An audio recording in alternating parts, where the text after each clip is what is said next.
yang akan berjuang untuk semua rakyat. Saya minta Dedi Mulyadi dan Dani Wiranata agar segera dibantu, didukung supaya bisa membantu saya di pusat, bisa membantu saya di Jakarta untuk kita bela rakyat Indonesia. Terima kasih.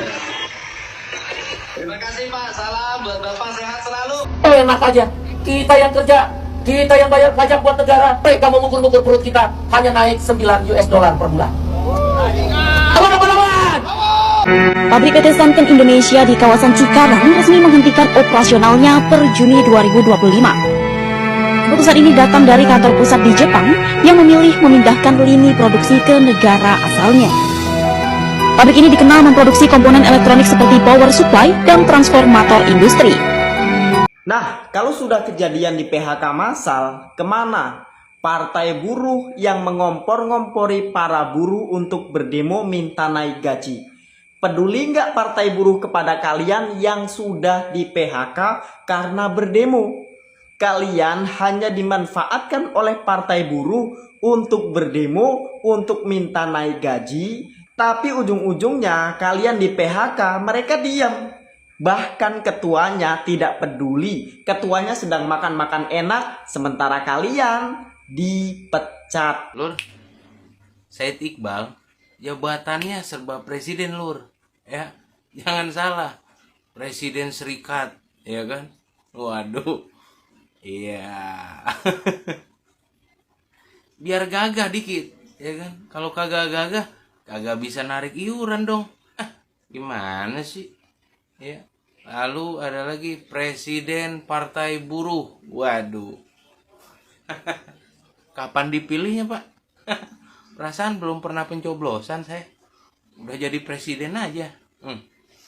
Yang ketiganya, Presiden Tukang Nyinyir. Nah, ini baru pantes, ya kan? Presiden Tukang Nyinyir. Nanti anggotanya siapa? Dodi Permana, Cecep, Jago.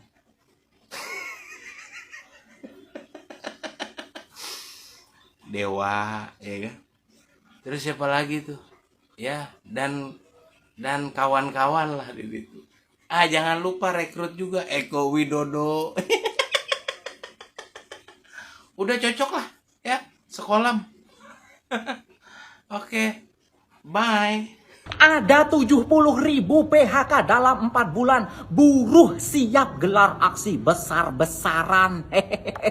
Stop. Lebay banget sih buruh. Cuman PHK 70.000 sudah mau gelar aksi besar-besaran. Cemen banget. Kalian gak percaya apa sama pemerintahan Bapak Prabowo Gibran? Hah? Yang di PHK cuma 70.000 loh dalam 4 bulan. Sementara lapangan pekerjaan yang sudah disiapkan ada 19 juta. Banyak. Terus yang akan disiapkan waktu dekat ini nih, Juli ini, peresmian Koperasi Desa Merah Putih itu ada 2 juta lapangan pekerjaan.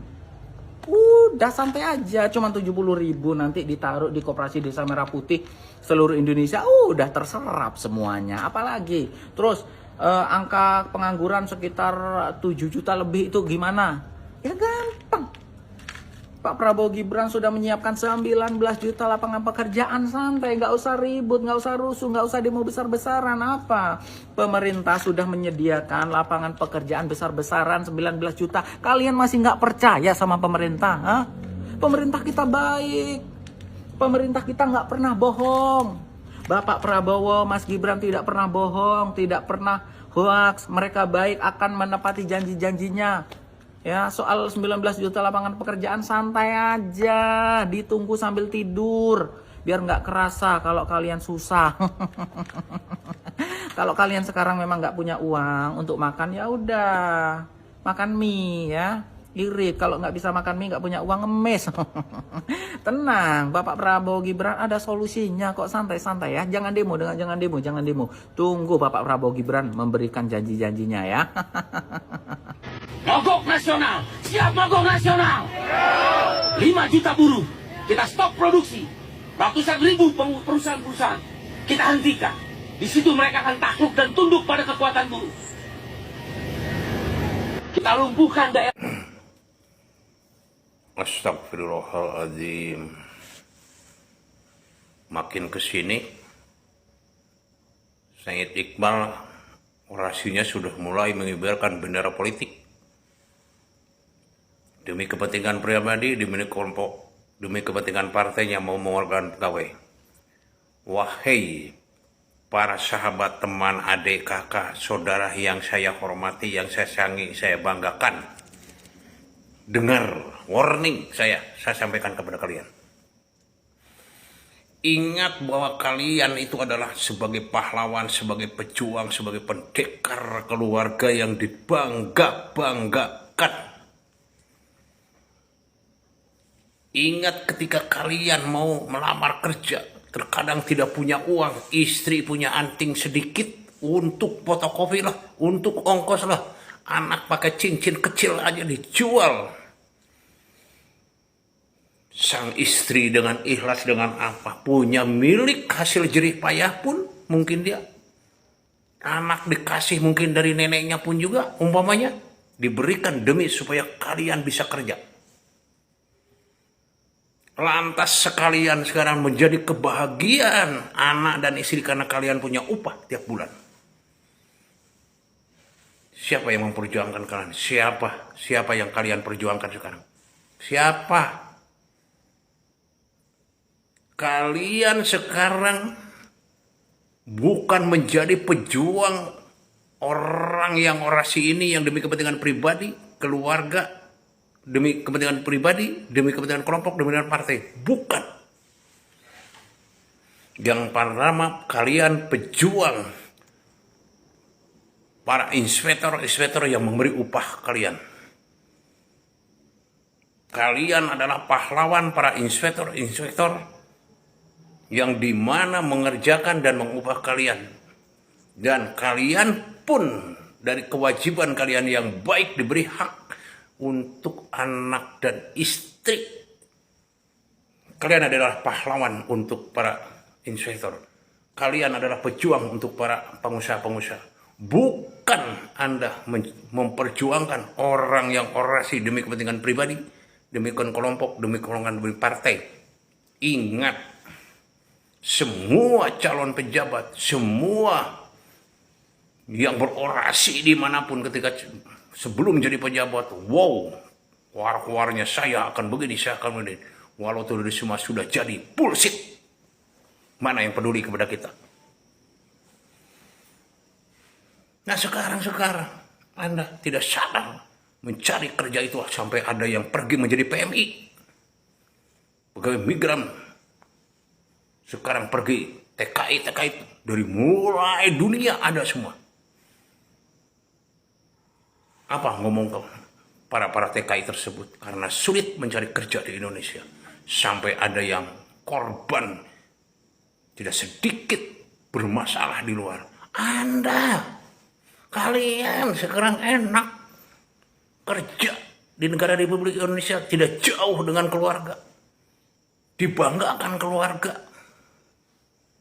Lantas kalian mau berjuang demi kepentingan orang pribadi, demi kelompok, demi partainya ke depan.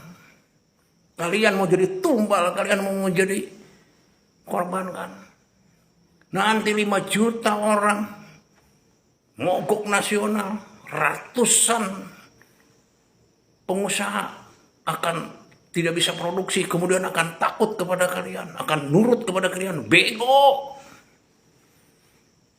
Ingat investor punya duit, ingat investor kuasa, ingat investor itu mau pergi kemanapun juga nggak usah pamit kepada kalian. Besok lusa sudah mendengar begini, ngapain saya istilahnya? Orang yang dimana pengaruh orang-orang kaya begini diikuti.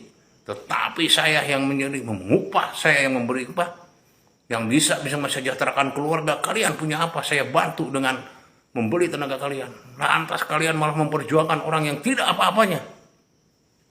Ngapain? Pikir ke sana, kalian itu sebagai apa di mata orang yang sedang orasi ini yang namanya Said Iqbal ini. Mau mengorbankan, mau jadi menumbalkan kalian. Ingat nanti suatu saat kalian kalau misalkan sudah ditumbalkan, kalian di PHK. atau sekarang para investor harus pergi dari Indonesia, lantas kalian lontang lantung, murat marit kalian nanti di keluarga. Kenapa saya bilang begitu? Sayang sama kalian, sulit mencari kerja. Kenapa yang sudah kalian raih rezeki dari Sang Holik, rezeki dari Yang Maha Kuasa demi kepentingan, meliriklah ke keluarga, melirik. Ingat anak istri. Saya sampaikan sama kalian, kalau kira-kira membahayakan, tolong lebih baik mundur dari sekarang. Ini membahayakan. Saya ngalami kayak kalian. Saya misalkan jadi apa, ujung-ujung nanti ini, nggak ada bukti untuk kepentingan umum, jangan untuk kepribadi. Calon-calon pejabat mayoritas, keluar sebelumnya sudah jadi, walaupun tidak semua kayak begitu. Ujung-ujungnya bullshit. Ingat kalian pahlawan keluarga, pejuang pendekar keluarga. Ingat kalian itu betul-betul adalah pahlawannya, pejuangnya para penguasa-penguasa. Tapi bukan sebagai pejuang orang ini yang sedang orasi. Sekali lagi, hati-hati, membahayakan itu.